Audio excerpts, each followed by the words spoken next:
Assalamualaikum warahmatullahi wabarakatuh. Perkenalkan, nama saya Liana Agustia Dewi dengan NIM 2018-12-188 dari Etika Profesi dan Bisnis kelas D. Di sini, saya akan memperagakan sebuah profesi sebagai seorang guru dengan berbagai etika profesi dan berbagai kode etik di dalamnya. Pertama-tama, saya akan membahas mengenai etika dalam profesi keguruan. Sebagai seorang guru, pastinya terdapat beberapa etika di dalamnya, yaitu yang pertama adalah etika terhadap perundang-undangan, yang kedua adalah etika terhadap organisasi, yang ketiga adalah etika terhadap teman sejawat, yang keempat adalah etika terhadap peserta didik, dan yang terakhir adalah etika terhadap pemimpin. Pemimpin yang dimaksud di sini adalah sebagai seorang guru, pastinya kita tergabung dalam beberapa organisasi, baik itu organisasi profesi maupun organisasi besar seperti Departemen Pendidikan dan Kebudayaan. Dan dalam organisasi tersebut, kita selalu berada di bawah pengawasan atasan. Maka dari itu, terdapat etika terhadap pimpinan. Selanjutnya, saya akan membahas mengenai kode etik guru di Indonesia. Yang pertama, guru berbakti untuk membimbing peserta didik dalam membentuk manusia Indonesia yang berjiwa Pancasila. Yang kedua, guru memiliki dan melaksanakan kejujuran profesional. Yang ketiga, guru menciptakan suasana sekolah dengan sebaik-baiknya guna menunjang berhasilnya proses belajar mengajar. Yang keempat, guru secara bersama-sama meningkatkan dan memelihara mutu organisasi PGRI atau Persatuan Guru Republik Indonesia sebagai bentuk pengabdian dan perjuangan. Yang kelima, guru menjalin hubungan baik bersama murid, wali murid, dan masyarakat sekitar guna meningkatkan peran dan rasa tanggung jawab bersama terhadap pendidikan bersama. Dan sumber kode etik guru ini berasal dari yang pertama adalah nilai agama dan Pancasila, yang kedua adalah nilai kompetensi, dan yang ketiga adalah nilai identitas, harkat, dan martabat manusia. Guru dan organisasi guru ini bertanggung jawab untuk menerapkan kode etik profesi guru di Indonesia. Bagi guru yang melanggar kode etik guru ini akan mendapatkan sanksi sesuai dengan peraturan perundang-undangan yang telah berlaku. Selanjutnya, saya akan membahas mengenai kondisi guru dalam kegiatan belajar mengajar atau proses belajar mengajar di masa pandemi COVID-19 ini. Di masa pandemi COVID-19 yang masih berlangsung hingga saat ini, pemerintah menetapkan aturan untuk menutup sekolah-sekolah guna menekan angka penyebaran COVID-19. Maka, kegiatan belajar mengajar atau proses belajar mengajar yang biasanya dilakukan secara tatap muka di sekolah-sekolah, maka untuk saat ini harus dilaksanakan secara daring atau online karena adanya pandemi COVID-19. Ini menjadi tantangan tersendiri bagi guru, karena bagi guru harus tetap menciptakan suasana yang kondusif dan baik supaya proses belajar mengajar tetap berjalan secara efektif dan efisien. Dan tantangan lainnya yaitu para guru harus siap untuk memenuhi segala kebutuhan guna menunjang pembelajaran daring atau online ini. Seperti contohnya menyiapkan materi untuk media pembelajaran berupa video pembelajaran. Bagi sebagian guru, harus belajar lebih ekstra lagi untuk melek teknologi untuk dapat menyesuaikan dengan kondisi pembelajaran daring ini. Untuk dapat membuat video pembelajaran, melakukan tatap muka secara maya menggunakan media seperti Zoom, Google Meet, atau yang lainnya, dan menggunakan media pembelajaran seperti Google Classroom.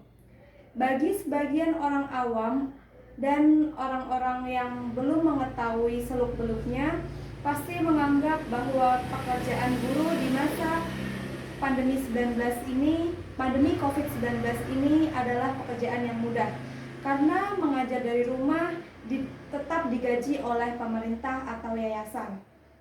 Padahal kami para guru mengemban beban dan tanggung jawab yang besar untuk dapat membimbing dan mendidik peserta didik untuk dapat paham atas pembelajaran-pembelajaran yang telah disampaikan.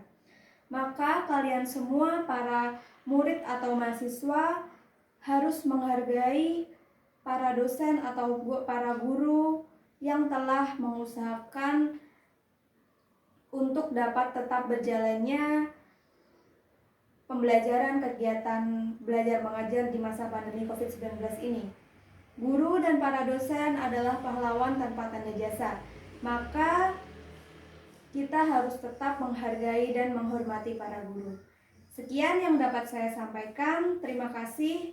Maaf apabila ada salah kata. Wassalamualaikum warahmatullahi wabarakatuh.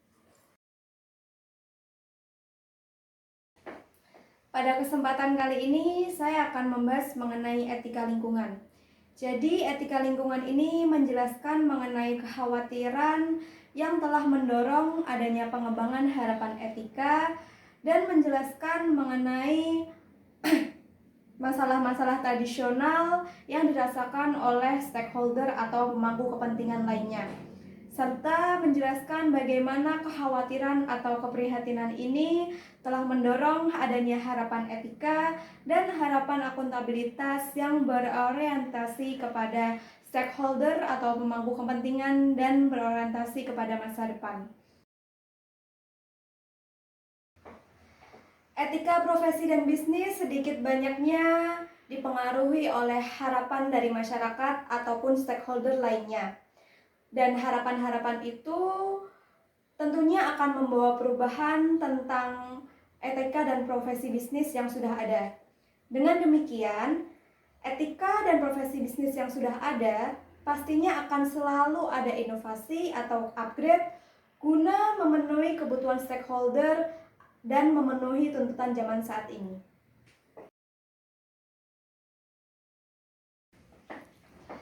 Selanjutnya, saya akan membahas mengenai etika lingkungan untuk bisnis yang erat kaitannya dengan mempertaruhkan kredibilitas, reputasi, dan keunggulan kompetitif. Etika dalam hubungannya dengan bisnis berkaitan atau berdampak pada beberapa hal, seperti kredibilitas, reputasi, dan keunggulan kompetitif. Kredibilitas suatu perusahaan ataupun pelaku bisnis akan hancur dan rusak apabila menunjukkan perilaku yang tidak etis. Begitupun juga reputasi.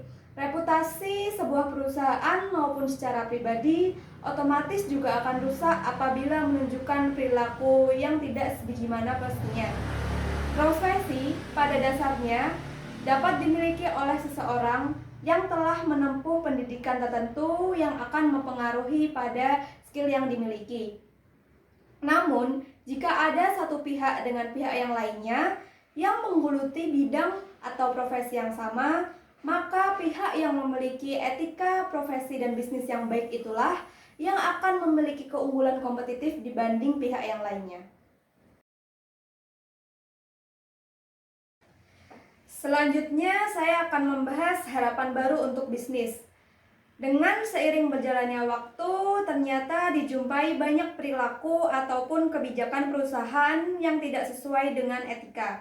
Sehingga hal-hal tersebut mendorong adanya harapan baru untuk bisnis, yaitu yang pertama adalah mandat baru untuk bisnis, yang kedua adalah tata kelola dan kerangka kerja akuntabilitas yang baru, dan yang terakhir adalah peranan fidusia dalam memperkuat bagi akuntan profesional.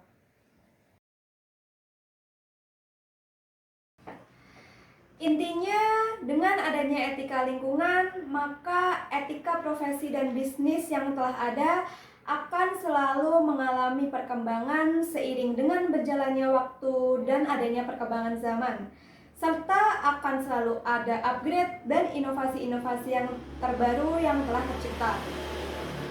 Seperti contohnya pada kondisi saat ini, dengan adanya pandemi COVID-19, maka harapan-harapan etika itu akan selalu ada untuk berbagai profesi, yaitu dengan menerapkan protokol kesehatan 5M guna menjaga sesama dan sebagai upaya untuk menanggulangi pandemi COVID-19 serta sebagai upaya untuk menekan angka penyebaran COVID-19. Maka sekian yang dapat saya sampaikan mengenai etika dalam profesi keguruan, kode etik guru di Indonesia, etika lingkungan, etika profesi dan bisnis, etika lingkungan untuk bisnis yang erat kaitannya dengan mempertaruhkan kredibilitas, reputasi, dan keunggulan kompetitif, harapan etika untuk bisnis, dan inti dari materi yang sudah saya sampaikan yaitu apa kaitannya etika lingkungan dengan etika profesi dan bisnis. Maka saya pamit undur diri. Terima kasih. Maaf apabila ada salah kata. Wassalamualaikum warahmatullahi wabarakatuh.